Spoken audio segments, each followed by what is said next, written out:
Ratings agency Moody says it believes the latest national budget delivered by Finance Minister Enoch Godongwana last week showed government's commitment to fiscal consolidation. It seems satisfied that the government is adequately managing the country's debt profile and says that the transfer of Eskom debt to government's balance sheet would have no immediate implications. Their comment, however, came just before the Financial Action Task Force's decision to greylist the country. Well, to unpack these issues, I'm joined by Aurelien Mali. He's the Vice President and Senior Credit Officer at Moody's Investor Services. Thank you very much, Aurelien, for joining us. So while you were broadly satisfied with National Treasury's fiscal consolidation approach, you raised concerns around social issues and infrastructure backlogs. Just elaborate what those concerns are. Thank you for having me. At Moody's, we stabilized the rating last year, based also in particular on the fact that we thought that the government public finance were increasingly under the control of the government, and we expected that the debt would stabilize and even would slowly decline. And I think today we are almost 3 years in a row of expectations that are exceeded in terms of fiscal consolidation, and always better than the budget. And here it's again 4.2% of GDP in deficit for a budget at 6%. We knew already at the MTBPS that the result will be better, but not to this extent.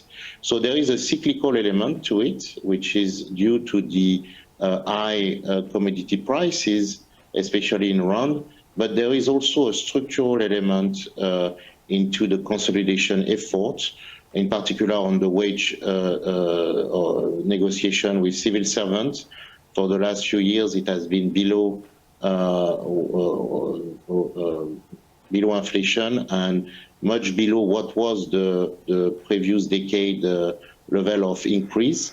So it's a structural change. And I think this is important to underline as well that probably there is also some institutional strength to recover that, for example, South Africa revenue service from the damage of the previous decade. And so there is still some efforts that are made on this element, but there is an improvement overall in terms of the control of the deficit, which now, despite the risk that, of course, they are still on the fiscal outlook, we expect a gradual decline in the debt number.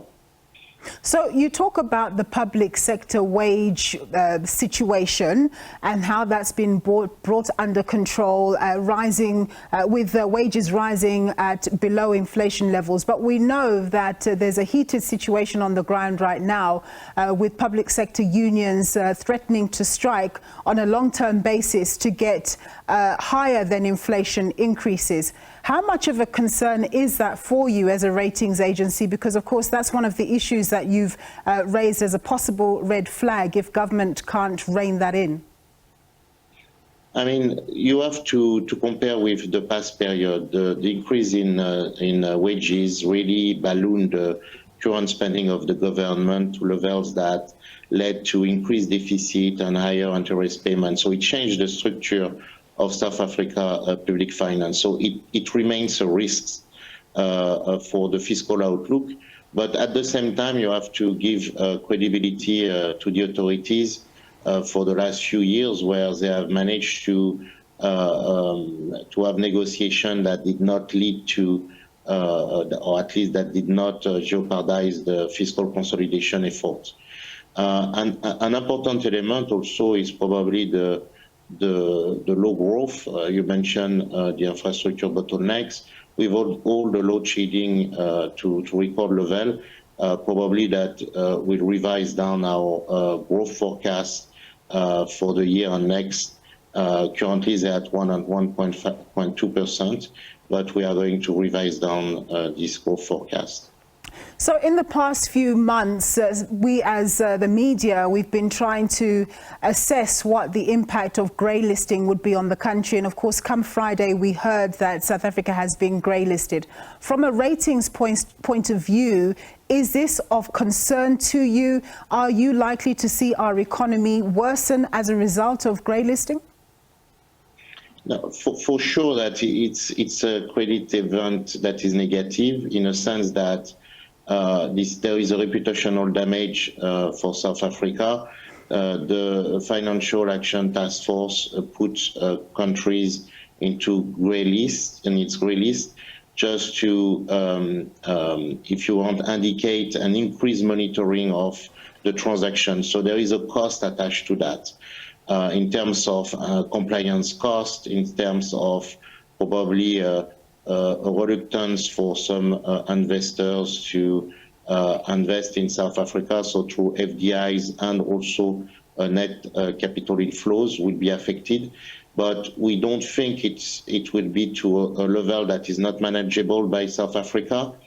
At the same time that the report stressed some solid progress that have been made by the authorities. For example, they stress the solid legal framework that South Africa has.